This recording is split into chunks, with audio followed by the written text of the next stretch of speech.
Unha obra que se vai aos 2,6 millóns de euros, unha obra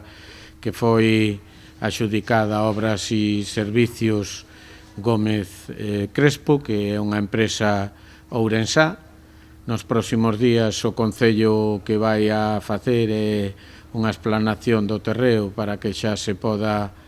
facer os replanteos da obra da forma máis convinte. A futura comisaría ribeirense emprazarase, como estaba previsto, nunha parcela de titularidade municipal situada na zona de Fontán, cunha superficie de máis de 2.000 metros cadrados. Entre os servizos dos que disporá figura unha oficina da Unidade de Atención á Familia e Muller. O prazo de execución das obras está previsto en ano e medio. Ten un plazo de ejecución o cual nos dá esperanzas de que no ano 2022 a obra comenzará a finales deste ano, co cual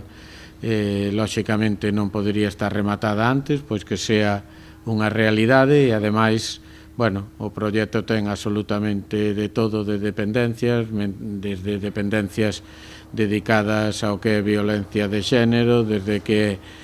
galería de tiro, é dicir, en definitiva, leva absolutamente todas as demandas do que van a ser os responsables de sacarlle bo uso a esa comisaría, non? O que está por ver é aínda o incremento de efectivos para axustarse á medida que debera ser de axente por habitante, algo que o alcalde confía en que tamén se dea. É verdad que a comisaría de Ribeira non ten toda a súa dotación cumplimentada e sempre nos gustaría a nós, igual que ao resto do concellos e cidades de Galicia, seguir incrementándoas hasta o número que realmente debían compoñer a plantilla, non? De todas formas, eu creo que